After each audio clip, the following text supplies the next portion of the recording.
Entiendo perfectamente que esta parte de los diseños de investigación puede ser un poco complicada o enredada para algunas personas, así que decidí hacer una tabla para repasar las características básicas de los diseños descriptivos y relacionales, esperando que se entiendan mejor los videos sobre diseños de investigación. Así que vamos allá.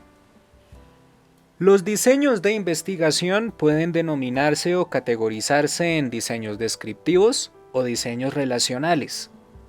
En cuanto a los diseños descriptivos, si lo que a mí me interesa estudiar es una variable o más de una variable, entonces decimos que el estudio es descriptivo, porque lo que me interesa es describir el comportamiento de una o más variables en un ambiente específico. Uno, por ejemplo, puede describir el comportamiento de un niño en el colegio con respecto al número de veces en que emite golpes o chillidos si estamos analizando alguna conducta disruptiva. En el diseño descriptivo tendríamos el estudio de múltiples variables o una sola variable, pero no de las relaciones entre estas variables. En cuanto al diseño relacional, en este diseño sí importan las relaciones entre las variables. La mayoría de los estudios en ABA son relacionales y en donde establecemos relaciones entre la variable dependiente con una o más variables independientes. En este estudio solamente hay variables independientes y dependientes. Ahora bien, los diseños relacionales y los descriptivos pueden asumirse como multivariados y univariados en cuanto al número de variables dependientes.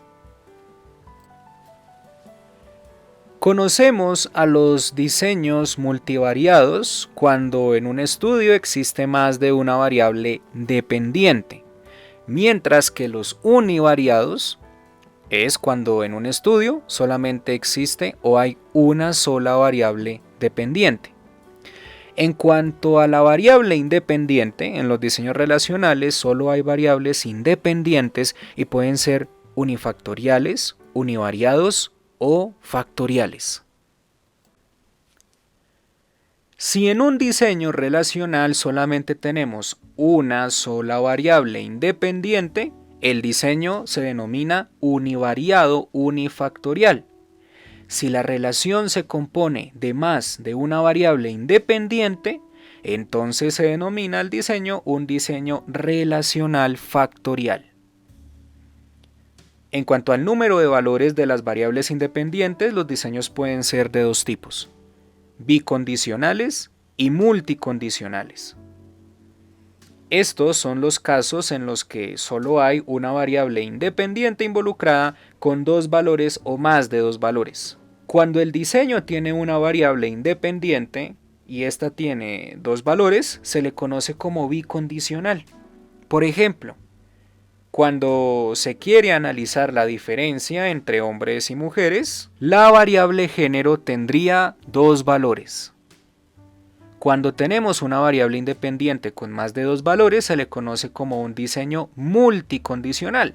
Por ejemplo, cuando nosotros queremos analizar las relaciones entre niños, adolescentes y adultos con respecto al visionado de televisión. Aquí tendríamos una variable independiente con tres valores, denominando a este diseño como multicondicional.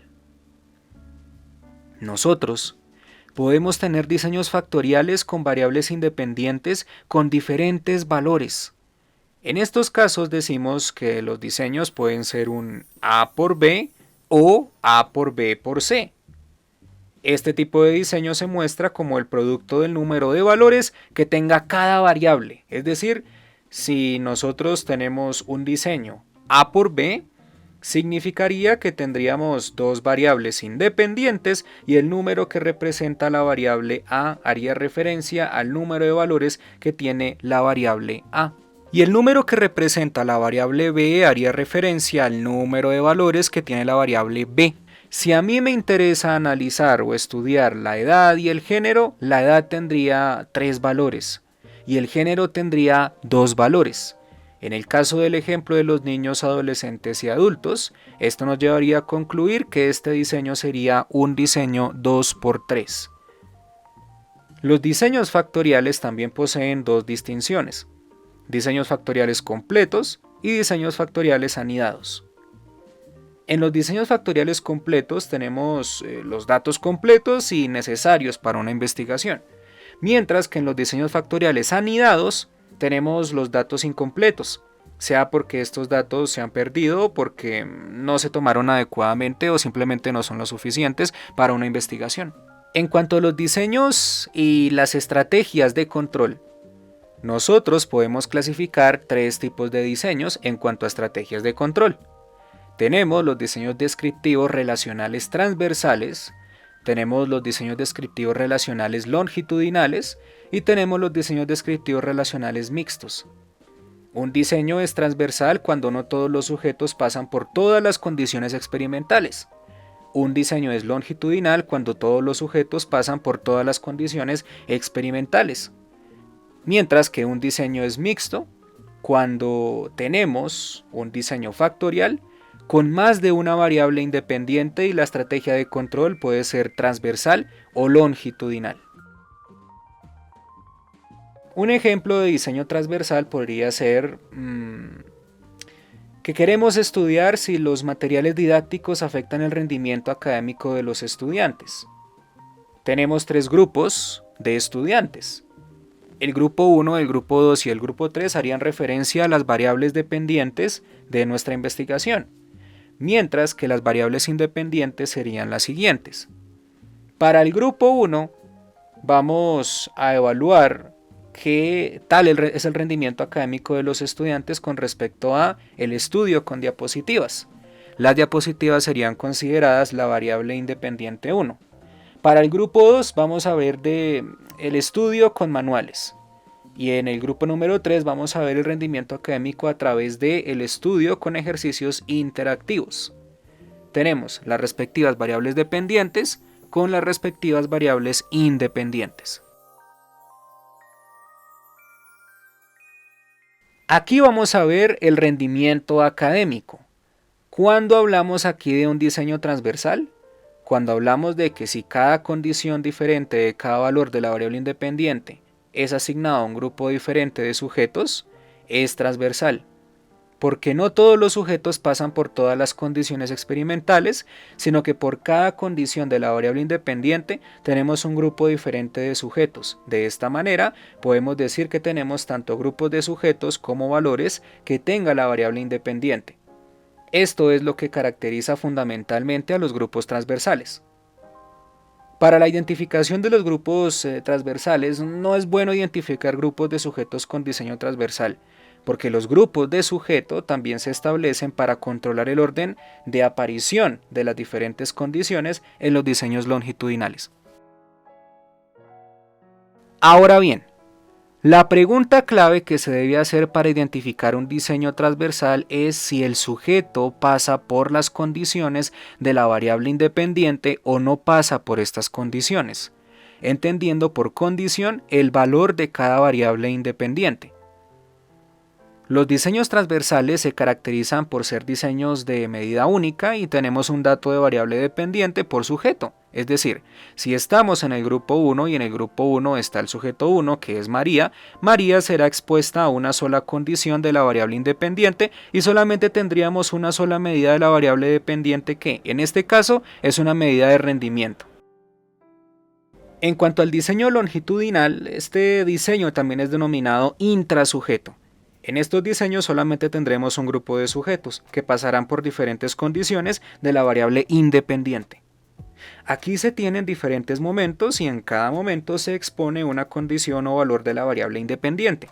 Y ante cada momento, ante cada condición de la variable independiente, se mide o se registra la variable dependiente. Por ejemplo, en solamente un grupo de estudiantes se va a medir el rendimiento académico con un manual. El manual correspondería a la primera variable independiente del primer momento. Luego se registran los nuevos datos del rendimiento académico con ese manual aplicado. En un siguiente momento se les aplica a su rendimiento académico o a sus estudios las diapositivas, considerando las diapositivas como nuestra siguiente variable independiente de ese siguiente momento. y se toman datos de los resultados de su rendimiento académico influenciado con las diapositivas.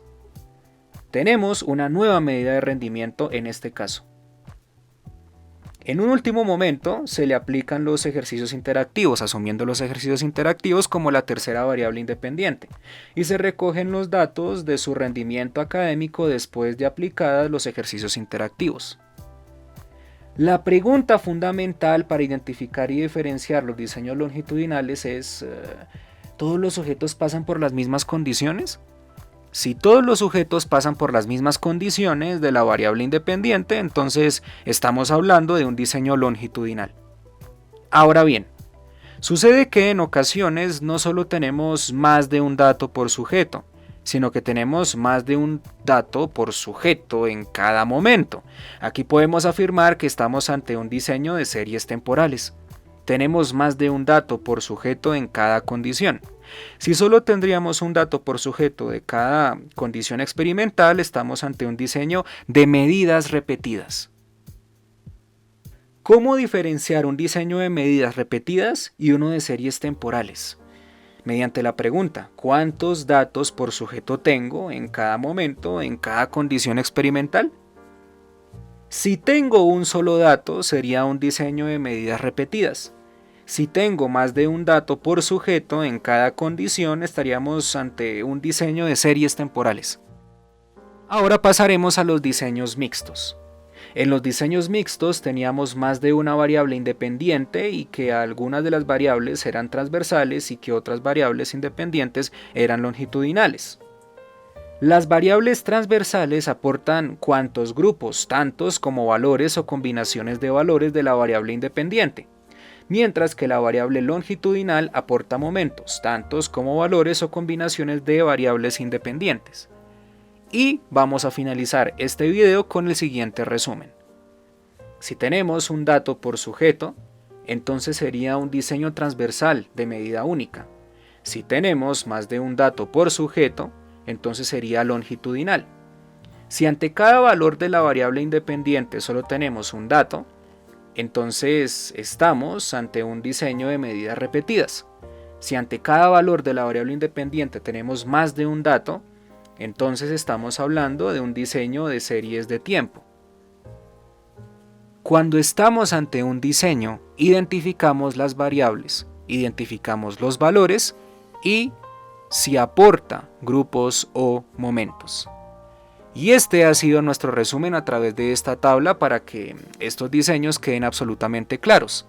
Si tienen alguna duda o alguna inquietud, pueden volver a ver el capítulo número 14 correspondiente a estos tres tipos de diseños. Prepárense porque en el siguiente capítulo hablaremos acerca de la influencia o intervención de variables de estudio y qué significa manipular una variable independiente. Espero les haya servido este resumen. Nos vemos. Muchas gracias por su atención.